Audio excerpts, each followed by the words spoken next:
Good morning mga momshi! Today magluluto tayo ng mga leftover natin sa refrigerator. So nakakita tayo ng in-order nating malunggay. Meron tayong kalabasa. Then meron tayong talong. Lagyan natin ng sili. So nagdiwa na tayo ng sibuyas, bawang at kamatis. Hinimay na rin natin yung ating isda na natira sa ref. Lalagyan din natin ng hebe, yung parang hipon na tuyo, at syempre lalagyan natin ng bagoong pangasinan. So umpisahan na natin magluto ng ating gulay.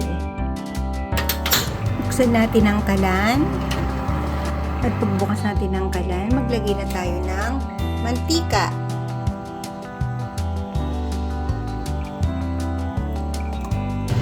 Pagkalagay natin ng mantika mga mamshi, pag uminit na ang mantika, syempre ilagay na natin ang bawang.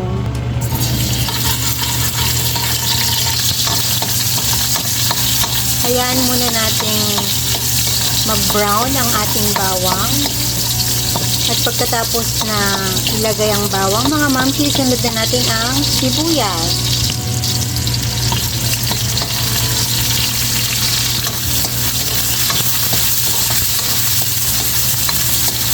Hayaan natin maluto ang sibuyas. At pag nakita na natin medyo brown na rin ang sibuyas mga mamsi, sunod na natin ang kamatis. Ayan, ilagay na natin ang kamatis mga mamsi. At para lumabas ang sarap ng ating sibuyas, bawang at kamatis, lagyan natin ng konting asin. Yan daw ang pagpapalabas ng lasa ng sibuyas at ang bawang. Lagyan daw ng konting asin. So, ayan. Medyo lutuin natin yung kamatis bago natin ilagay yung gulay natin mga mamsi. Ang masarap dito sa ating niluluto, matipid na, masustansya pa. Hindi natin kailangan ng sahog na baboy para sumarap ang ating niluluto. Kumbaga sa diskarte lang mga mamsi. So ayan, tutuda ang ating kamatis. Isunod na natin ilagay ang ating gulay. Dahil matigas ang kalabasa at ang malunggay, pagsabay na natin mga mamsi. Ayan. Nakita nyo, walang sahog yung ating gulay, mga mamsi. Mamaya, iuhuli natin yung isda para hindi siya malamig. Ganyan lang, mga mamsi. Siyempre, imimekos-mekos natin ang gulay. Mekos-mekos natin yan at hayaan natin masangkot siya. Ganyan lang po. Nako-order tayo ng bunga ng malunggay online, kaya parang natakam ako sa pakbet ala Mampero. Ang pakbet naman kanya-kanyang version lang yan, nasa nagluluto. So ganito tayo, parang pakbet na rin to mga mamsi, kahit wala siyang ampalaya at okra tsaka sitaw. Basta mayroong bagoong pakbet na yan. So, ayan lang. Hayaan natin siyang lumambot. Mamaya lalagyan natin yan ng konting sabaw. Hayaan natin siyang masangkot siya. So, lagyan na natin ng sabaw. Ito nga pala yung pinagtanggalan natin ng isda. Nilagyan natin ng mainit na tubig at ilagyan natin ng konting tubig para magkaroon ng lasa yung ating sabaw. So, ayan lang po mga mamsi, ang sikreto ng pagluluto ng matipid na ulam. So, ilagay na natin ang sabaw. Yan. Diba, hindi na natin kailangan ng baboy para magkaroon tayo ng masarap na sahog. Ganyan lang po mga mamsi.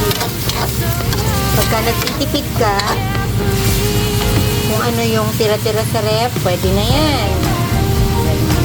Laman tiyan na yan. Nasa nagluluto po yan. Yung sarap ng niluluto. Nasa nagluluto po yan kung paano niya didiskartehan ang kanyang niluluto. So, takpan natin mga mamshi.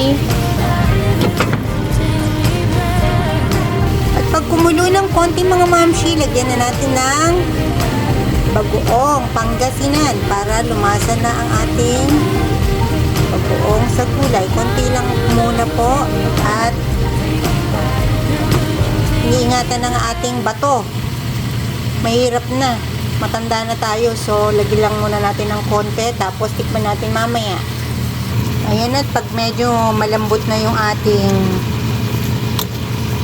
kalabasa, ilagay na natin yung ating talong. Ayan, itampog na natin ang talong, mga mamshi.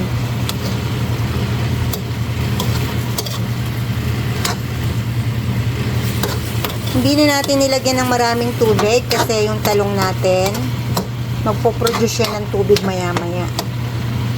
Nilagyan na natin yung ating sili. Tapos medyo tikman na natin mamaya mga moms. Ayan, takpan muna natin mga momshi. Ayan. Malapit na siyang maluto mga moms. Ang bangot at saka ang sarap. Simpleng-simpleng gulay pero sobrang sarap. Ilagay na natin ang ating hinimay na isda.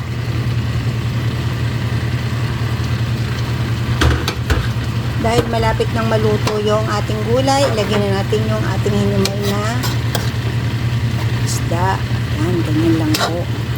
Huwag na nating masyadong haluin kasi para hindi malabog yung isda. Yan. So yummy! Pa natin. So, ito na mga moms, luto na. Let's eat! Simpleng ulam pero masarap at masustansya. Tara, kain na tayo mga momshi! Bye!